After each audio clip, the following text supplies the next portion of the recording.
შორის და მნიშვნელოვანია მთელი რიგის მიმართულებები, სადაც საქართველო და შვეიცარია მუშაობენ ორმხრივი თანამშრომლობის და დახმარების კონტექსტში. რეგიონული განვითარების და ინფრასტრუქტურის მინისტრი გაეროს გენერალური მდივნის მოადგილეს შეხვდა მხარებმა რეგიონული განვითარების კუთხით საქართველოს მთავრობის მიერ განხორციელებულ ღონისძიებებზე იმშელეს და თანამშრომლობის გაღრმავების პერსპექტივები განეხილათ. შეხვედრაზე ასევე ისაუბრეს იმ პროექტების შესახებ, რომლებსაც გაეროს განვითარების პროგრამა საქართველოში ამჟამად ახორციელებს. განსაკუთრებული ყურადღება ადგილობრივი თვითმმართველობის და რეგიონული მმართველობის რეფორმის ხელშეწყობის გაძლიერებაზე განხილდა. აღსანიშნავია, რომ სწორედ გაეროს განვითარების პროგრამის მხარდაჭერით შეიქმნა ასეთი სტრატეგიული დოკუმენტები, როგორებიცაა საქართველოს რეგიონული განვითარების 2010-2017 წლების სახელმწიფო სტრატეგია და 2011-2014 წლების სამოქმედო გეგმა.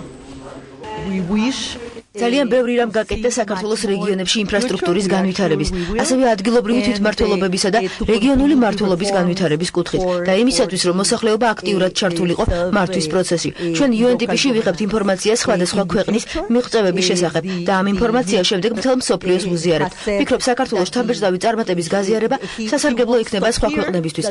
მნიშვნელოვანია, რომ აქ რეგიონებში ჩვენ ადამიანები გადავამზადოთ შესაბამისად. რამე თუ დახვდნენ იმ რეფორმებს, რომელიც განხორციელდება რეგიონული განვითარების გეგმის შესაბამისად. სწორედ აქ გვაქვს სერიოზული დახმარება UNDP-ს და ეს არის ის ტრეინინგები, ის მხარდაჭერა, რომელსაც ეს რეფორმა მიიღებს. ასე რომ მინდა გითხრათ, რომ საკმაოდ კმაყოფილი ვარ ამ შეხვედრით, იმ გეგმებით, რომელიც გააჩნია ჩემს სამინისტროს და UNDP-ს ერთად. ასე რომ ჩვენ გავაგრძელებთ ურთიერთობას UNDP-სთან. თბილისის საკრებულოს პოლონეთის ქალაქ ლუბლინის თვითმმართველობის წარმომადგენლები ეწვევიან